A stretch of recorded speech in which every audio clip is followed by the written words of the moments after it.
Moi, je m'appelle Yann Bonneville. Avec Aude, on garde le refuge des merveilles depuis le début de cet été. Moi, je suis originaire de la vallée et Aude est originaire des Hautes-Alpes. Et là, on est dans la vallée des merveilles, au-dessus de la vallée de la Roya. Quand on est gardien, on est 24 h sur 24. De 6 h du matin, les petits déjeuners, le ménage, on fait le repas du midi. Les œufs de la vallée. C'est le même producteur qui nous donne la farine et tout le pain. Dans la matinée, on prépare également le repas du soir. On sert à manger, on accueille, on rassure, on fait les relais de secours. On informe. Une grosse machinerie qui, tous les matins, doit être remise à neuf, avec l'accueil de tous les nouveaux arrivants de la journée, qui passent ici en général une seule nuit et qui repartent au petit matin, à qui on dit au revoir et où il faut qu'on refasse le neuf pour accueillir la journée suivante.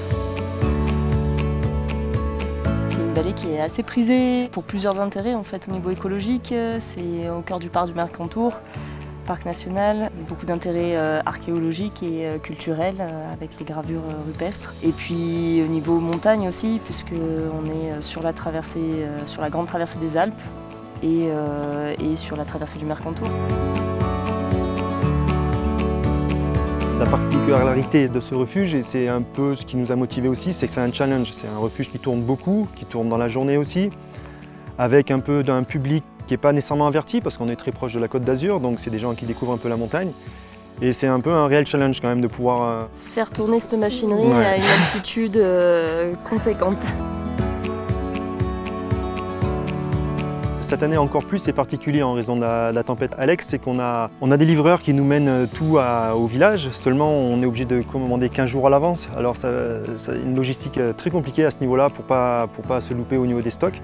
Mais en gros, ouais, chaque semaine on descend et on récupère ce que nous ont laissé les livreurs au village. On fait le marché aussi pour récupérer les produits frais, tous les légumes. On a privilégié quand même un maximum de fournisseurs locaux pour les produits. Les paysans boulangers de la Brigue, avec les maraîchers de la Brigue, avec le boucher également local qui travaille avec les abattoirs du Piémont italien, avec le brasseur de bière de la Brigue également. La charcuterie, le fromage italien, c'est quand même de grande qualité. On va dire que l'éthique qu'on voudrait porter a été propulsée par la tempête Alex et où on a été plus forcé, on va dire, d'utiliser les ressources locales. C'est quoi de la brousse?